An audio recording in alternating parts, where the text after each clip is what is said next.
Thanks for joining me. We're about to go through and do some practice problems. Now, you know we've heavily invested in this. In particular, if you look somewhere down here, you'll discover there's a pause button. That's an amazing feature of this video. You see, what you can do is once you see a problem, pause. Think about how to do it. Better yet, do the whole problem. And then, once you're ready, unpause. And even if you can only do part of it, do as much as you can. The more you can do by yourself, the better you'll get. All right, let's begin. The position of a spaceship at time t is given by this curve, r of t, 2 plus 3t minus sine 2t, 5e to the t minus 2e to the t, 4 cosine t plus t squared. The spaceship stops its engine and coasts along the line tangent to its path at time t equals 0. Find integers a, b, and c so that a, b, c represents the spaceship's position at t equals 3. Now, let's talk about what you don't do. You don't plug 3 into there. No. What you do is you say, okay, we're going to get a tangent line. So you say, all right, how do we do that? Because sort of philosophically, let's draw a picture of the situation. Is we're in three-dimensional space, so the spacecraft is doing some things, and what's happened is at a certain point of time, let's say here, it stops following along this curve, and the engines are cut. It's going to go straight. It's going to go along this line, this tangent line. And you say, okay, so what we need to do is we need to figure out what the tangent line is. Well, the good news is it's actually fairly straightforward to figure out the tangent line. So we say, well, we need a position and we need a direction. Now, the position, that's going to come from the position function here. So position will be r at time 0. The direction, well, that's going to be r prime of 0. But it's not just direction. Really, this is the velocity. So when we talk about r prime, it's saying how are you changing your position. So we say, all right, good, good. And so let's work things out. So r of t, we'll write it down again for reference, 2 plus 3t minus sine of 2t, comma, 5e to the t minus 2e to the 2t, comma, 4 cosine of t plus t squared. And one of the things that happens with these types of problems is that we really get to do 3 mini problems all combined. And when I say mini problems, I mean we're going to do one for each entry. There's 3 entries. So r prime of t, I'll take the derivative of this slot. Now derivative of 2 is 0, derivative of 3t is 3, derivative of sine is cosine. Don't forget to do the chain rule. So minus 2 cosine 2t. Great. Derivative of 5e to the t, that's 5e to the t. And then minus 2e to the 2t, 2 comes down by the chain rule, so minus 4e to the 2t. All right, derivative of cosine, negative sine. Make sure you get those right. We want to make sure we have those right. Derivative of t is 1, derivative of t squared is 2t. All right, so now we're going to plug in our 0 and see what we get. So we have that r of 0 is the following. And again, evaluate entry by entry. 2 plus 0 minus 0. Okay, so that's 2. E to the 0 is 1. So you have 5 minus 2, that's 3. Then cosine of 0 is 1, so that's 4. And 0 and 0 makes 4. 2, 3, 4. R prime is 0. Well, cosine of 0 is 1. So it's 3 minus 2, which is 1. E to the 0 is still 1. 5 minus 4 is 1. Sine of 0 is 0. Then plus 1 plus 0. Okay, so it's 1, 1, 1. All right, it is the 1. Okay, great. So r of 0 is 2, 3, 4. R prime is 0, 1, 1, 1. And finally, we say, okay, our tangent line would look like the following. R of 0 plus t, r prime is 0, which would be 2, 3, 4 plus t, 1, 1, 1. Now, how do we get our answer? Well, we get our answer by saying, at time 0, we're at our point where we got onto this tangent line. We like moved off of the curve we were traveling, moved onto the tangent line. And this is telling us our velocity, how we're changing. We say, well, we just need to go 3 steps forward. So we say, okay, so our position as vector form will be 2, 3, 4 plus 3, 1, 1, 1. Or if you like, that would be 5, 6, 7. But now, see, that's as vector. We want it as point. And so we're going to convert from vector to a point and realize that, oh yeah, when we talk about these vector valued functions, they're really pointing from the origin to our location. And so our answer is a point 5, 6, 7. And there we go. Woohoo! Yay! All right, so it's finding the tangent line and following it along. Now there can be subtleties here, and so just pay attention. And the subtlety is that essentially, once you move off this curve, you've moved on to a different curve, so the times may have to be reset. But we were fortunate in that we got off this curve at time 0, and we started thinking about our curve at time 0. And so we didn't have to do that this time. But be careful, right? Be the right amount of careful. So, all right. Nice. Consider the curve parametrized by r of t, 1 minus sine 2t, root t, cosine t plus sine t, and cosine 2t. Now, if the curve, and we call this curve C, resides on a sphere centered at the origin, find the radius of the sphere. All right. Now I think it says if C. I think C is definitely on a sphere for this problem. Okay, so, but first off, suppose we know for sure it resides on a sphere. There's a really easy thing for us to do. So if we know C is on a sphere, then how do we find the radius?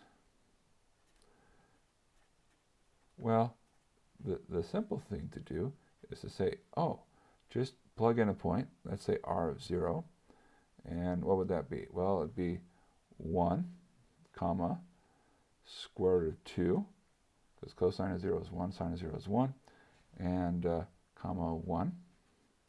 So this corresponds with the point 1, root 2, comma 1, and now you say it's a sphere at the origin, so what's the distance to the origin? Well, the answer is the square root, 1 squared plus root 2 squared plus 1 squared. That's 1 plus 2 plus 1 is 4, which is 2. So that's our answer. The radius is 2. All right, so if you know for sure it's a sphere at the origin, plug in a single point, because every point is always the same distance away. It's always the radius, and you've made life easy on yourself. So that's all you have to do. Now, suppose we didn't know for sure, because there is this, in this case, if C. Well, all right. But now it's the same idea, right? You say, well, let's look at this part. So I'm going to think of r of t as x of t, y of t, z of t for just a moment.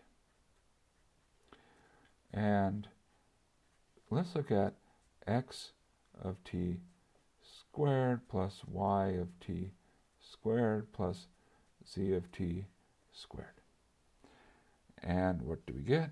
Well, we get 1 minus sine of 2t squared, and then we get root 2 cosine t plus sine t squared, and then plus cosine of 2t squared. Well, start squaring it out.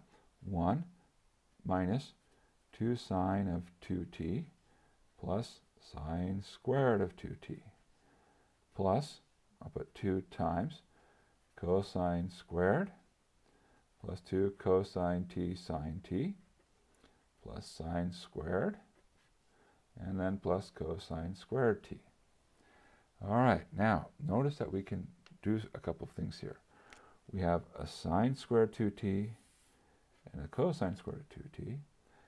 Sine squared plus cosine squared equals 1. And actually we have, again, cosine squared t and sine squared t, so that's also 1. We also have this part right here, 2 cosine t sine t. Well, that's sine of 2t. So it's like, oh, okay, so let's see what we have. We have 1 minus 2 sine of 2t. Sine squared plus cosine squared is another 1. Cosine squared plus sine squared is 1 times 2 is 2.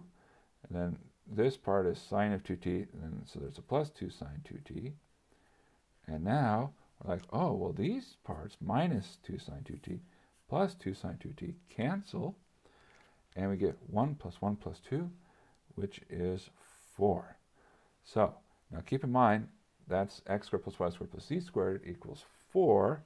So we say, aha, the square root of x squared plus y squared plus z squared is the square root of 4, which is 2.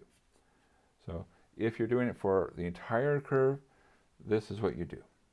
And since it's always the same value, it's definitively on a sphere. If you already know it's on a sphere, set it at the origin, plug in a point, find the radius, and you're done. So yeah, okay, great.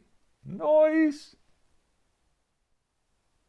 The set of points equidistant or equidistant from points 3, 5, 4, minus 1, minus 1, 6 is a plane having equation ax plus by plus cz equals 3. Find a, b, and c. All right, now you'll notice here they put a 3, and that's so that there's one unique way to write it. That's why it's 3. But the moral is we already know it's a plane. So we're like, cool. Since we know it's a plane, we say to ourselves, hey, if we're looking for a plane, we need to find 2 things. We need to find a point, and we need to find a direction. And the direction, of course, is the normal. So let's see if we can build up some intuition here. And so let's suppose we have a point P. We can write it up here. And a point Q. We can write it here. And now we have our plane. And our plane is the set of points equidistant. So it should be somewhere in between, right? So we say, okay, great. Can we think of any space, any point, any dot, which we know is equidistant from P to Q? Well, imagine if you were to connect the line segment, it would hit the plane somewhere. Where is that point? This point, right here. Well, it would have to be equidistant. So it says that this length from Q to that point has to match that length. So for our point, we can use our midpoint. And we have ways to find midpoints. So in our case, what do? Well, we say, okay, our midpoint is going to be we add the entries and divide by 2. So 3 plus negative 1 divide by 2. And then we have 5 plus negative 1 divide by 2. And then we have 4 plus negative 6 divide by 2. All right, so 3 minus 1 over 2 is 1. 5 minus 1 over 2 is 2. All right, because it's 4 over 2. 4 minus 6 is negative 2 over 2 is minus 1. So 1, 2, minus 1. That is the point which is equidistance between P and Q, because it's the midpoint. All right, good. Nice. We found one point. But actually, let's look at this picture a little bit more. What's the intuition saying? Well, our intuition should be what? That this line segment is perpendicular. And it is. It is. Okay, well, great. Can we find this direction? Well, yeah, we can do the direction from P to Q. We could also just say, hey, we found this midpoint, 1, 2, minus 1. And then we can go from the midpoint to P, midpoint to Q. There's options. Let's go say midpoint to P. So 3, 5, 4. And so our normal, that's going to come from the line segment connecting P to Q. Now, a line segment's not a vector, but we can turn it to a vector. So, all right. So, okay, so what's our normal? So we can take the vector. What's our change? 1 to 3 is 2. 2 to 5, 3. Negative 1 to 4, 5. 2, 3, 5. Now, this is not necessarily ABC. So just because you found your normal, like, cool, I've got ABC, I'm done. No, no, no, no, no. Be careful, because this is anormal. So being anormal doesn't mean that you're the normal you're after. It's after a very particular normal because of that 3. So now we say, okay, well, let's put our two pieces together. We have our point, we have our normal direction, we put it together, we get a equation for the plane. Okay, so these are possible coefficients. 2x plus 3y plus 5z equals something. Now, the question is it the right thing? So we have 2 times 1, 3 times 2, 5 times negative 1. So that's 2 plus 6 is 8, minus 5 is 3. Aha! So that should be what goes there. So 2x plus 3y plus 5z equals 3, and we're happy.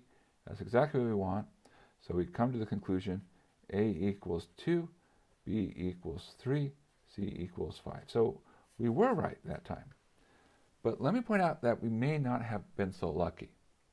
So what could have happened? What could have happened? So in an alternate universe, suppose you said, oh, I'll just go from Q up to P. So do this part right here. So from Q to P, negative 1 to 3 would be 4. Negative 1 to 5 would have been 6. Negative 6 to 4 would have been 10. And it would have said, okay, well, that would have led you to 4x plus 6y plus 10z equals something. And then you would plug in your point, which is over here. So you say, well, 4 times 1 plus 6 times 2 plus 10 times negative 1. Well, that turns out to be 6. You say, all right, great. Now our problem is that we have 4x plus 6y plus 10z equals 6, but we want it to equal 3. So, no worries, multiply both sides by half to get the plane that you need. So you might get lucky and get the right normal the first try, but if you don't, check. But if you don't, scale. Now, don't just assume that the normal you found is the exact normal that they want.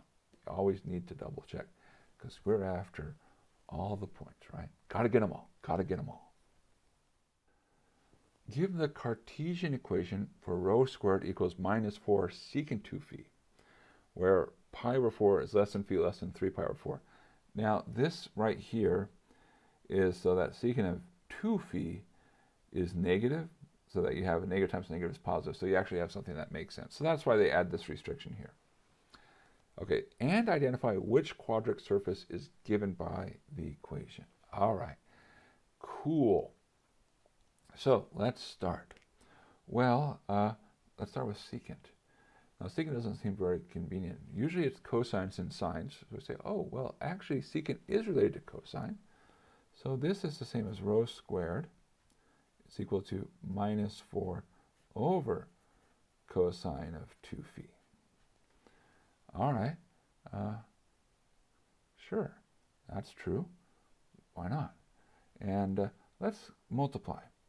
rho squared times cosine 2 phi equals negative 4. Cool. Are we ready? Well, now we're getting closer, right? Because there's some basic formulas about converting between polar and Cartesian. And the three that I remember. Right? There's three important ones. Rho squared equals x squared plus y squared plus z squared. You might say, oh, well, let's do that right away. But then we'd be stuck with some phis. And that's a little bit harder. We also have that rho cosine phi. Well, that's equal to z. And like, we've got cosine, right? But it's not phi, it's 2 phi.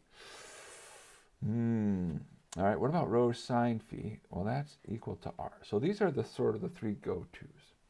Say, okay, so we're looking promising, and it's not like, oh, well, if I put a 2 on the inside, it's like putting a 2 on the outside. No, that's not how functions work. Okay, so we say, okay, what do we want? We really want things in terms of cosines and sines. Okay, so how do we get it? Well, it would be nice if there was an identity. And, wouldn't you know it? Double an angle? There's a double angle identity. In fact, there's two of them. There's one for sine, there's one for cosine, but we only need the cosine one. So I say, cosine of 2 phi, well, that's cosine squared phi minus sine squared phi. Well, that's very convenient for us. Very convenient. It's almost like they wanted it to happen. So let's update what we have here. So we're going to replace the cosine 2 phi using our double angle identity and see what we get. So we get rho squared cosine squared phi minus sine squared phi, okay, equals negative 4. And, well, if you distribute the rho through, rho squared cosine squared, that's like rho cosine of phi quantity squared. And rho squared sine squared, that's like rho sine phi quantity squared equals negative 4. So rho cosine phi, that's z. Z squared. Rho sine phi, that's r. Minus r squared is negative 4. But what about r squared? Well, that's not that's not spherical. That's r polar. So r squared, that's x squared plus y squared. So this becomes z squared minus x squared plus y squared equals negative 4. Now, let's multiply both sides by a negative. And if we do that and rearrange, we get x squared plus y squared minus z squared equals positive 4. There we go. There we go. All right. Now, that's the Cartesian equation. So that is part of our answer. Now, what is this surface? Well, if you think about it, you might have a whole bunch of formulas memorized, but if not, just think about it for a while. And the way I can think about it, I like to think about it anyways, x squared plus y squared equals 4 plus z squared. So I say, okay, so this is acting like a circle, and this says that the radius of your circle changes with z. So when z equals 0, you're a circle of radius 2, but then as you increase z, you get bigger circles. So you can increase z positive or you increase z negative. And so it's like, okay, so big circle becomes smaller circle, becomes bigger circle. So there's something going on like this type of thing. It's almost like, it's like a hourglass type shape. Oh, yeah, I think that's actually what it is. And so it's coming in and going out. And indeed, you can think about cross sections. So we talked about slices with respect to z. You're getting these circles, that shrink and expand again. But suppose you set x equals 0. You get a hyperbola. Or you set y equals 0. You get a hyperbola. So this is a hyperboloid, but what kind? Because there's two kinds of hyperboloids, right? There's the one that looks like this, and then there's the one that looks like this. This is hyperboloid of one sheet. This is hyperboloid of two sheets. And we're in the one sheet variety. So our answer for what kind of quadric surface we are a hyperboloid of one sheet.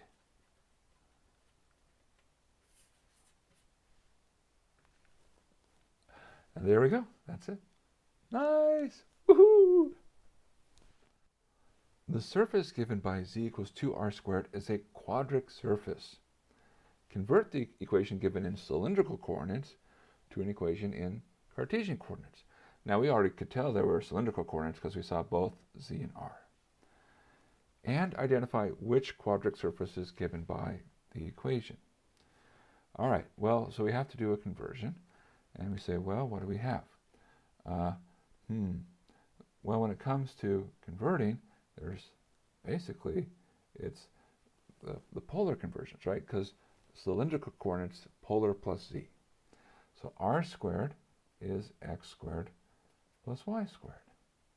And then x is r cosine theta, and y is r sine theta. So those are our basic equations. So for us, we say, oh, well, we see an r squared, so we get 2 times x squared plus y squared. So, or if you like, that's z equals 2x squared plus 2y squared. Okay, that's great. So what kind of shape is that? Well, you can think of cross sections, right? And when in doubt, think of cross sections.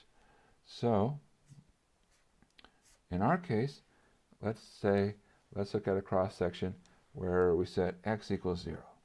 So we're in the zy plane. What do we look like? Well, we are a parabola going up. Okay, so we're a parabola going up here. But what if we set y equals 0? What do we look like? A parabola going up. So it's like, okay, so we're a parabola there. So it's like, oh, these are parabolas, and we're always going up. So we're always going up in all directions. And so this is looking what we'd call like a bowl, but that's not the name. That's sort of the nickname. It's very convenient. The technical nickname is elliptic paraboloid. And the paraboloid is because we see parabola in the cross sections, paraboloid. The elliptic is because the other cross sections look like ellipses. Well, you might say, okay, what else could have happened? Well, we'll point out that what else could have happened, and we are, by the way, done. This is our answer. But the other kind of paraboloid you might encounter would be one where, maybe you have it going down in one direction, but up in a different direction. And that, where you have that up-down type thing happening, that's a different type of shape. That's the nickname is the saddle, right? Because we have it, this part right here is like this part right here. But then perpendicularly, you have this other part that's going down. And so you say, okay, what is this? Well, you see how you have this part upstairs? That part upstairs, that's a hyperbola, right? So this is the hyperbolic paraboloid. So those are the two types of shapes that you might encounter which involve parabolas as your slices. So make sure you know which setting you're in. But we're good to go, right? Nice. Nice. Find 2 integer values of t so that the tangent line to the curve r of t equals 3 plus 2t, 3t squared plus 7t, 8 minus 3t contains the point 901. So in particular, the tangent line at t, right? So that's what we're after. Okay, well, what do we have? Well, let's talk about a generic tangent line. And so we say our point, we have our point, and that's given by our r of t. And let's say I'm at r of a. So I just want to emphasize we're at time t equals a. So r of a is equal to 3 plus 2a comma 3a squared plus 7a comma 8 minus 3a. All right. Now, direction. Now, direction, since we have a line, we need a direction. That's r prime of a. Well, let's take a look at that. Now, to do that, we'll need to get r prime of t. So we'll first compute r prime of t. So r prime of t, just generically, that's equal to, taking our derivatives, derivative of 3 plus 2t, 2. Derivative of 3t squared plus 7, 6t plus 7. Derivative of 8 minus 3t, negative 3. So r prime of a looks like what? Well, it looks like 2 comma 6a plus 7 comma negative 3. All right, so we have our point and have our direction. Now we can make a line. And in particular, we say, okay, what do points on our lines look like? Well, a point on our line will look like our initial point plus some multiple of, and I'll use b, r prime of a. So initial point, 3 plus 2a, comma 3a squared plus 7a, 8 minus 3a, that's r of a, plus b times 2, 6a plus 7, and minus 3. Okay. Well, we can squish this all together, and if we do that, we get what? 3 plus 2a plus 2b. I so want to say, or not 2b, but it is 2b. All right, comma, 3a squared plus 7a plus, well, 6ab plus 7b. Okay, good. And all right, then we have 8 minus 3a and minus 3b. Now, every point that's on our tangent line at time equals a has this form for some choice of b. What's our goal? Our goal is that we want to make sure we have the point 9, 0, negative 1. So we want to get to that point. So we're like, oh, well, okay. If we want to get to that point, that says this first part here needs to be 9. This part needs to be 0. And this part needs to be negative 1. Well, let's see what these equations become. Now, the last and the first seem pretty straightforward. So let's start with this one. So 2a plus 2b plus 3 equals 9. That's the same as 2a plus 2b equals 6. So a plus b better be 3. All right. So now we've already got information. We know a and b need to add up to 3. That's not enough. By the way, what are we looking for? Maybe let me pause. We know we're trying to hit the point 9, 0, negative 1. Well, what is our answer? The answer will be our a values. So our answers are the a values. Now, why are they the a values? Well, because the a values correspond to choices for time. It's where we're taking our tangent lines. And you might say, well, why didn't you just leave it as t? Well, because things can get messy. It's like, normally we write r of a plus t r prime of a. It's like, well, wait, I don't want rt plus t r prime of a. That's why I did that. But we're trying to solve for a. And right now, b is this extra parameter. We don't really need to solve for it, but it's going to come into play to help us figure it out. what's going on. And all we can say definitively at this point is a plus b equals 3. So we don't have an answer yet, but we have information. That's good. Some information is good. More information is better.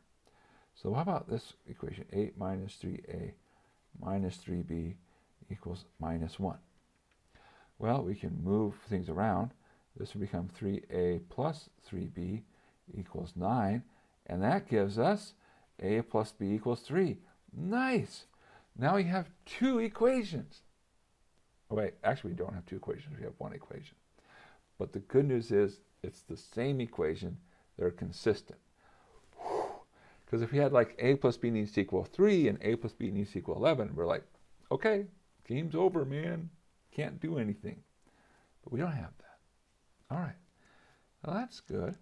So now we come to the middle part. We say, all right, well, notice we have 3a squared, 7a, 6ab, and 7b. So let's rewrite that. And see that 7a and 7b? Why not put them together? 7 times a plus b. And we have 6ab. And all of that needs to equal 0. Now, we'd like to get down to just one variable. And the variable we want is the a variable. So we can say, hey, you know what? This a plus b, good news, that equals 3. Nice. What about this b? If we could just get rid of that b, well, if a plus b equals 3, that says that b equals 3 minus a. Oh, so this becomes a 3 minus a. So what do we have? 3a squared plus 7 times 3 plus 6a times 3 minus a equals 0. All right. Well, let's see. Running out of space. Maybe I can move up here. And we'll switch colors. And we say, okay, well, what do we have? We have 3a squared plus 21. Here we have plus 18a, 6a times 3, minus 6a squared, and that equals 0. Okay, well, clean that up. Minus 3a squared plus 18a and plus 21 equals 0. Everything has factors of 3. I'm going to divide out by 3. Actually, I'm going to divide out by negative 3 because I always like to make the leading term positive. A squared. And then minus 6a minus 7 equals 0. Oh. Now, we suspect it'll factor. We actually suspect it'll factor very nicely. Why do we suspect it'll factor very nicely? Because our answers should be integer values. So if we get to this point and we're not getting integer values, mistakes were made. But that's okay. They gave us sort of a freebie. They say, oh, let's go back and let's catch our mistakes. So we need two things that multiply to negative 7, but would add to give negative 6. Now, I can think of two things that do that. A minus 7, a plus 1. Well, let's check.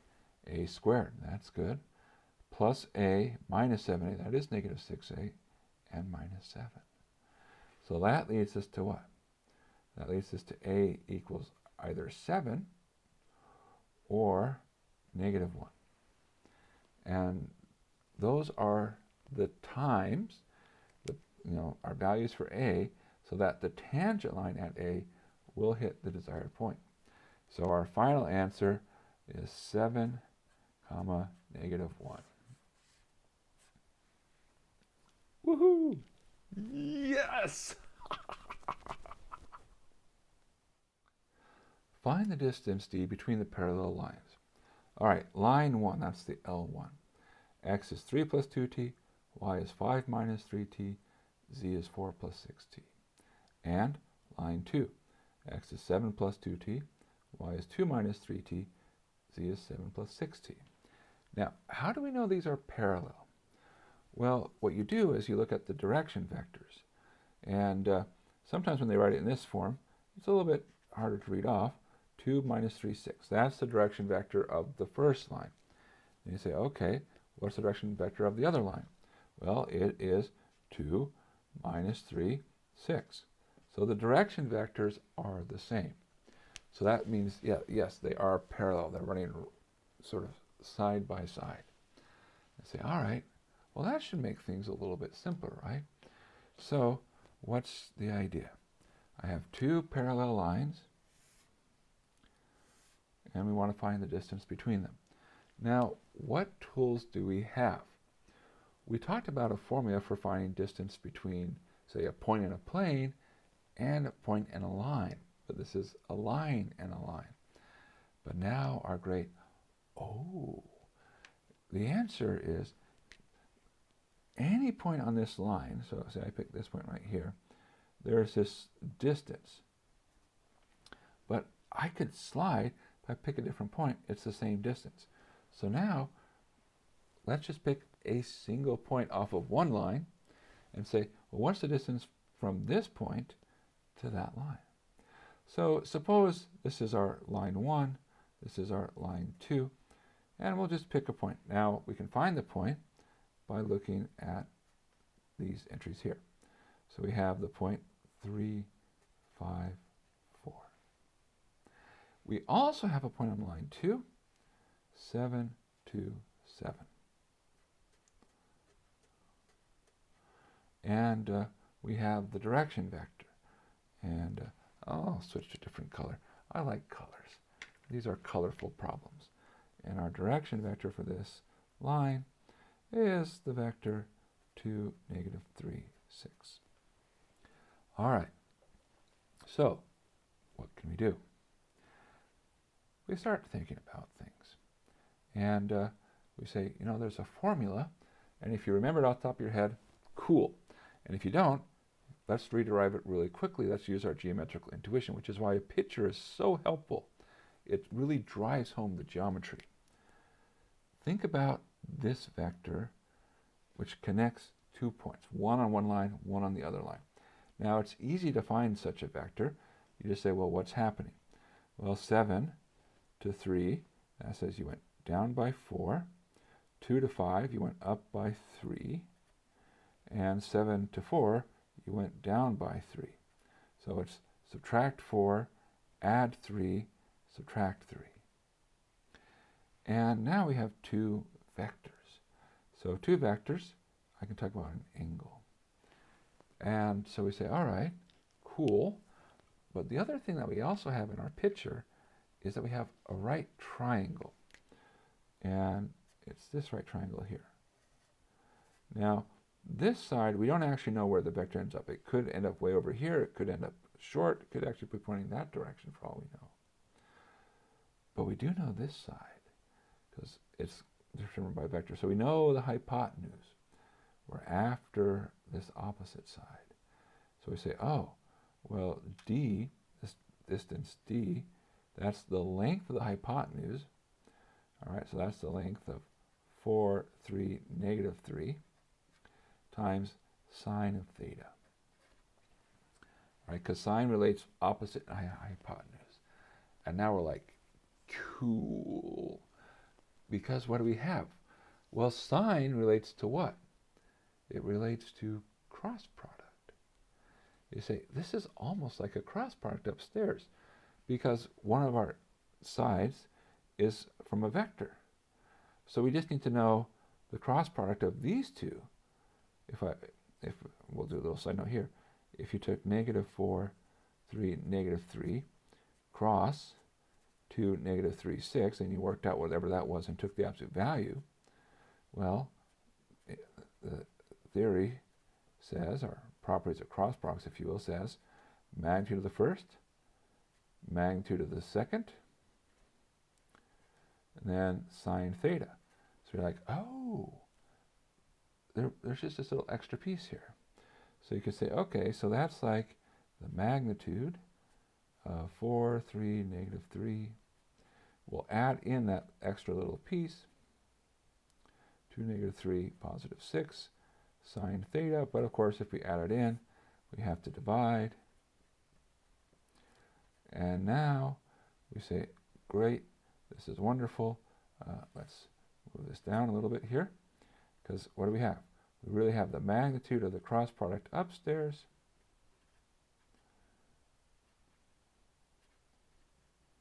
And then downstairs, we have the magnitude of the direction vector. All right, great. So that's what we need to do. So we need to find the cross product and take its magnitude and then divide by the magnitude of the direction vector. Okay, well, let's just maybe do the magnitude of the direction vector downstairs.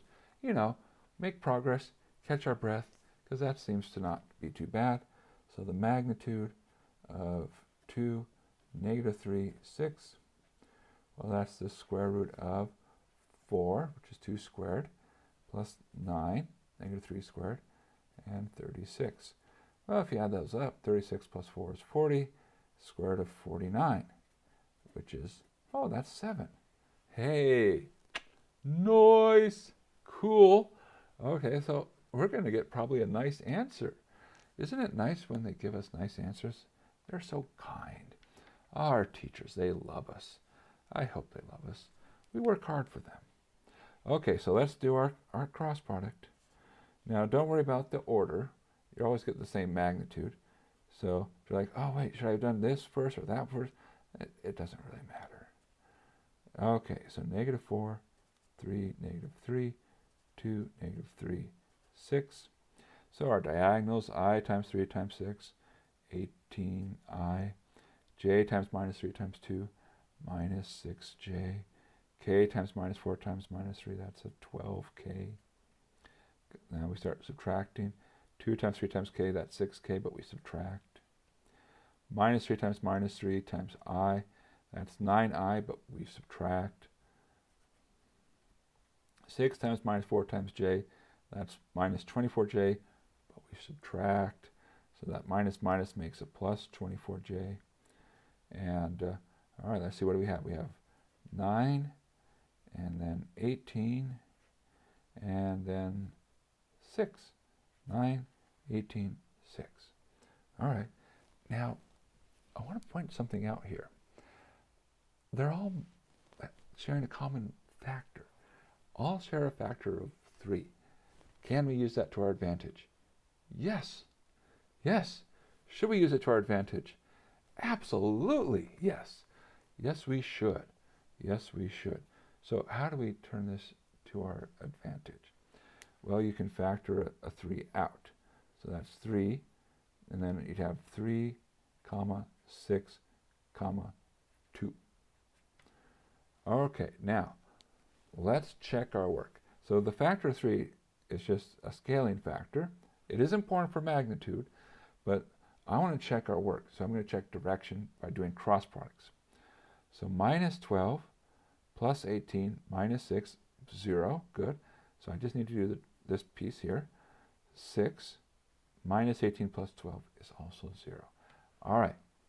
Good. Good. So we're going to take this magnitude, and so we say, okay, the magnitude of the scaling factor 3, 3, 6, 2. Well, the scaling factor just comes out, so that's 3 times the magnitude of 3, 6, 2. And so that's 3 times the square root of 9 plus 36 plus 4. That looks really familiar, doesn't it? Yeah, it does look familiar. So that's 7. So we get 21. 3 times 7. So our final answer, well, that's 21 upstairs, 7 downstairs. So these two lines are exactly 3 units apart. Good. Now, you might be wondering, did I need to pull out the scaling factor? No, absolutely. You didn't need to do that. You could have, for instance, said, look, let's just take this magnitude. So that's the square root of 9 squared, which is 81. And then the square root 18 squared, which is 324, I think. Let's see, does that sound right? 18 times 10 is 180. Then 8 times 10 is 80, so that's 260. 8 times 8 is 64, yep. And then plus 36. You say, cool, of course. And that's obviously square going to become 21, right? Well, not so obvious to me, but 360 and then 81, that makes it the square root of 441. And if you're really good with your square roots, then you can say, oh yeah, that is 21. But that seems like a harder thing to do. And so that's why I like to pull out scaling factors, because pulling them out makes it so when you find magnitude, you have easier numbers to work with, right? This is easier than that. I think we all agree on that. And why do we want things to be easy? Because we love ourselves. Oh, we deserve it. We deserve good things because we are good people. And yeah, so take care of yourself. Find B and C such that the line R of t, which is 132 plus t 1bc, is the line of intersection of the two planes having equations 2x minus y plus z minus 1 equals 0 and 2x plus y minus 3z plus 1 equals 0. All right, so we have two intersecting planes. So we can try to sketch that, right? So we'll be a bit sketchy here. And so let's say this is our first plane, and then slightly askew, because they're not the exact same plane, which is good, because we don't want them to be the exact same plane. And here's our second plane, and here's our line. And we say, okay, so that's our line. We want to find that. So let's think about what are we really after here. Well, notice that this part right here, 1bc, this is the direction vector of the line. So the good news is we focus our energy on how do we get that direction vector.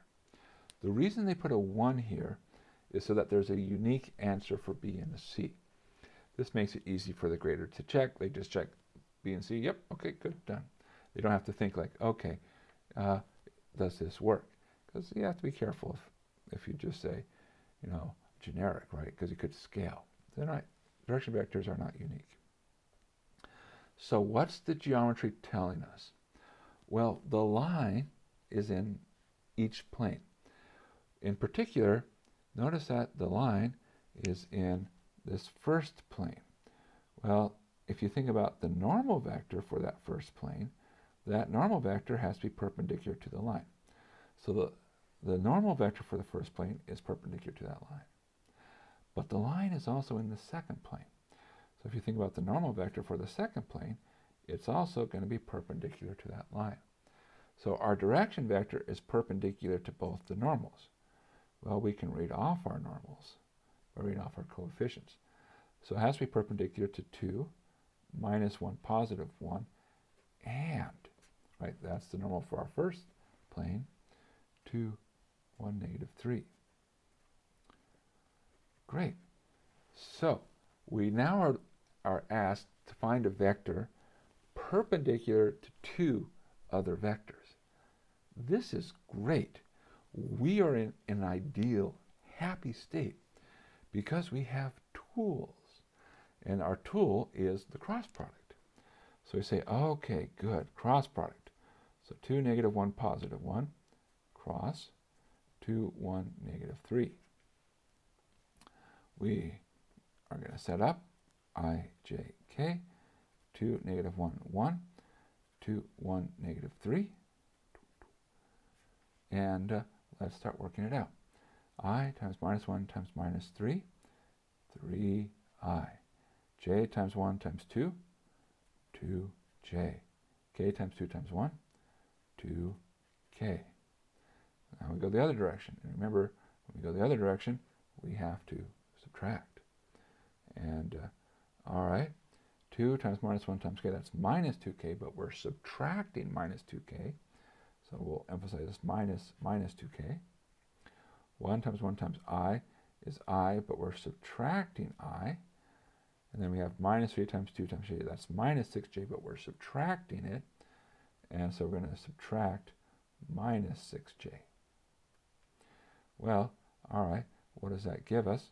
3i minus I, 2i. That's a 2 in the first line. 2 minus minus 6 is an 8. And 2 minus minus 2 is a 4.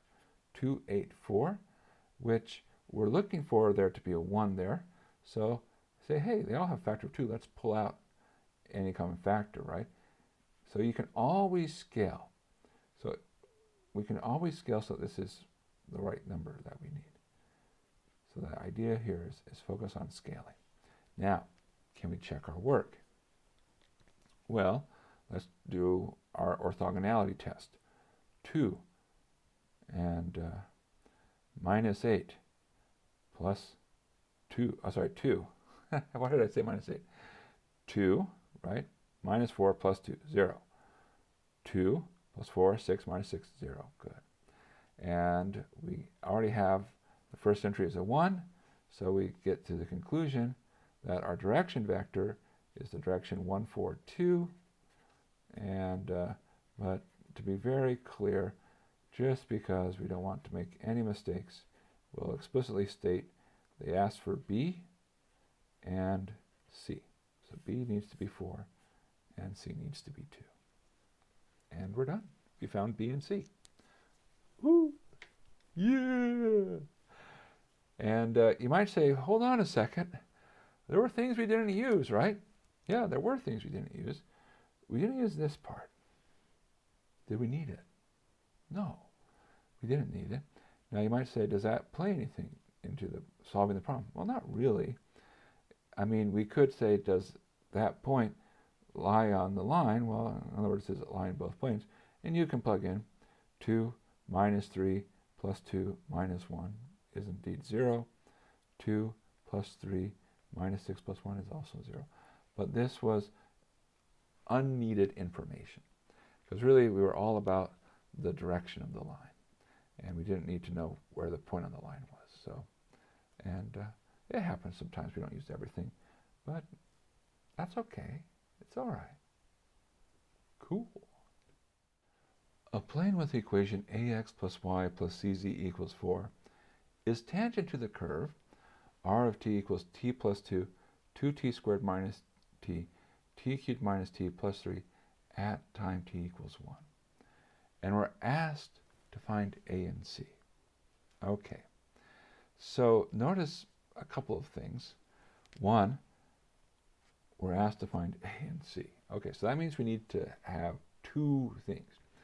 There's two pieces of information we need to extract. So we have to say, okay, what two pieces do we need? And so we have to decide, what does it mean to be tangent to the curve? Well, what's a reasonable thing to be true? So what's a reasonable thing to be tangent? Well, if we think about tangent in general, it should share the point.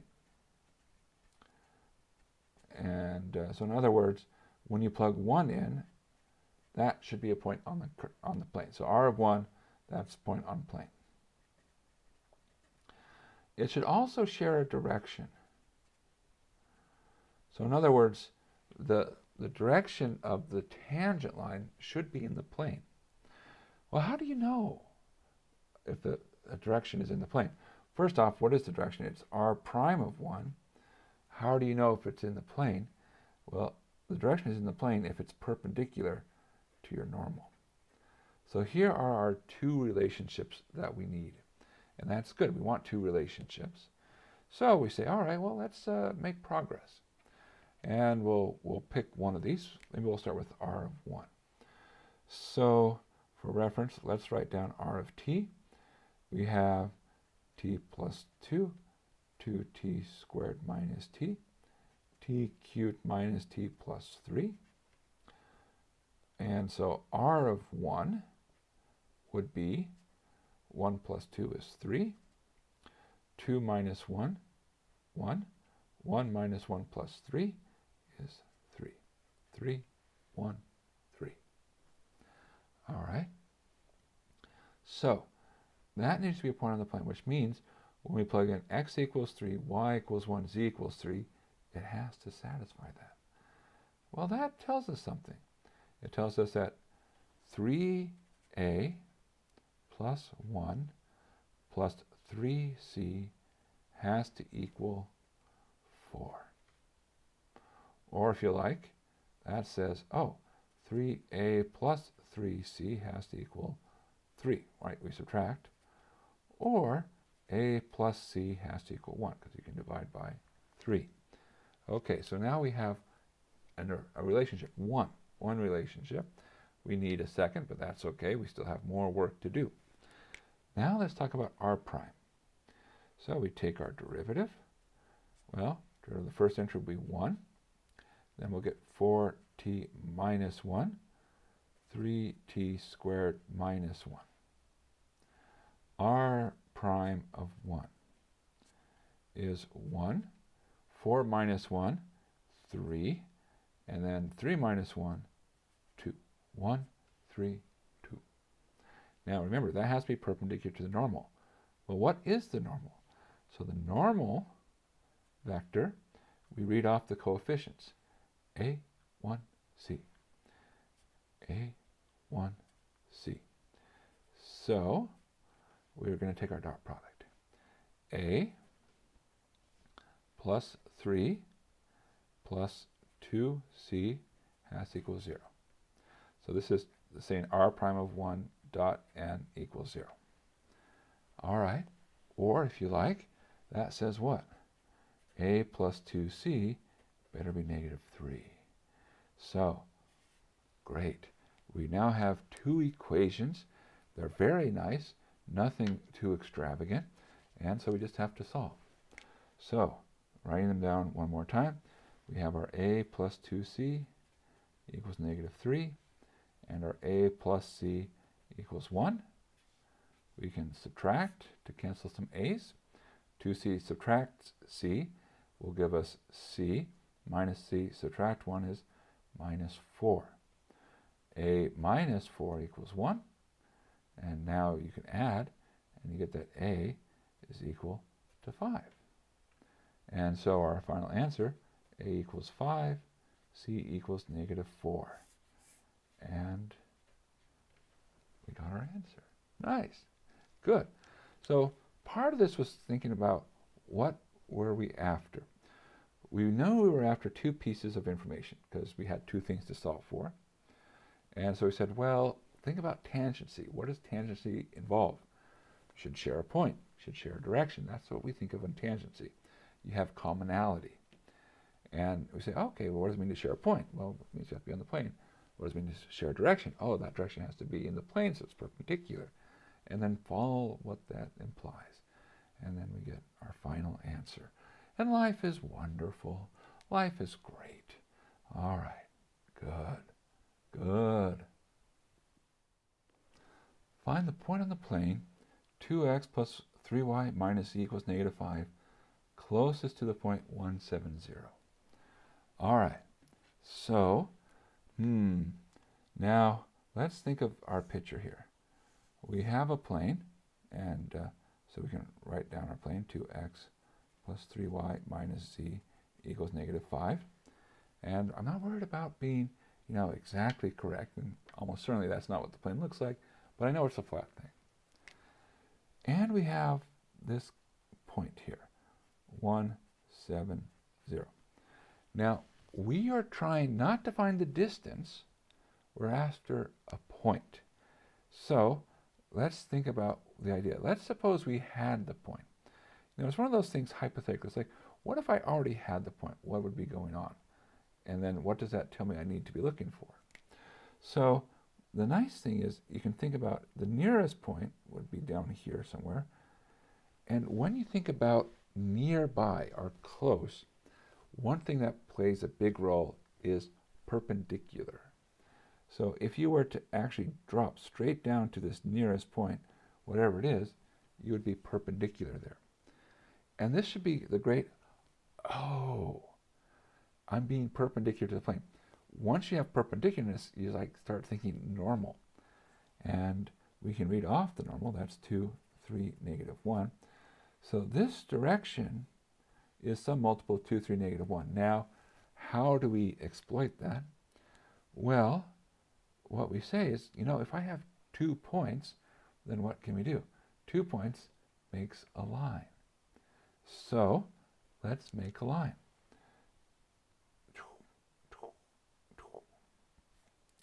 They might say, well, that's all and good, but how do we get that line? Well, you need 2 points or point direction. We have point and direction. Okay, so let's write the line. So we have x equals y equals z equals, and then we have 1, 7, 0 plus 2t plus 3t plus negative 1t. And in case you're saying, wait, what? How did you do that so fast? This part right here is our point, and then this part right here, that's our direction. So once you have a point and a direction, you can basically write down your line. Vice versa, if you have a line, you can say, oh, here's a point, here's a direction. Life is good. So, all right. So, how does that help us? Well, now we have x, y, and z. And in essence, we can think of our thing is we want to solve for t, and let's write down our plan. Solve for t, or if you like, find t, so that this is in the plane. Okay, well, that's a good plan. How does one do that? Well, I have x, y, and z in terms of t. Here's 2x plus 3y minus z. So let's replace x in terms of t, y in terms of t, and z in terms of t.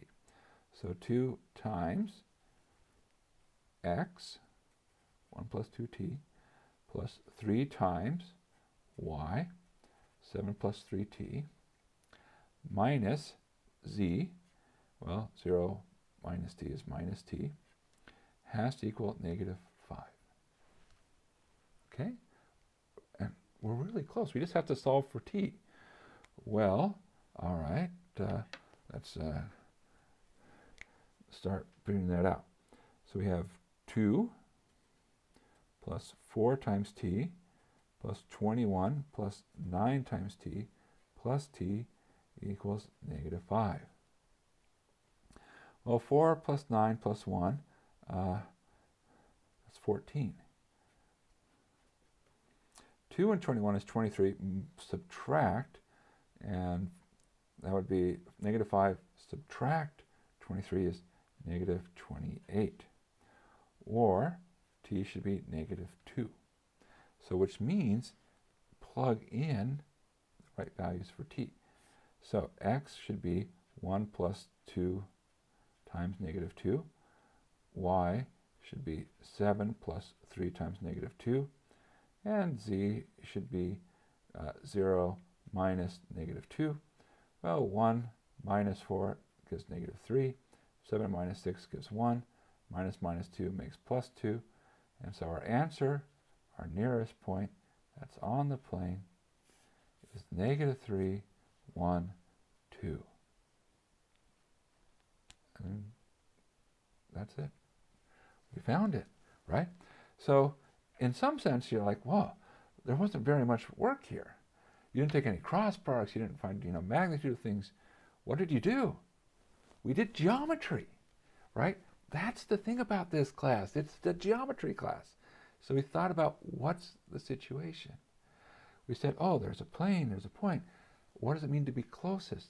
And that led us to the idea of, oh, there's a line, and finding the intersection of line and plane. And so yeah, a good plan and a good geometrical understanding will do wonders. So really start building up your geometrical intuition. I know you can do it. You are fantastic and amazing. I believe in you 100%. So keep at it. You'll be great. You'll be wonderful.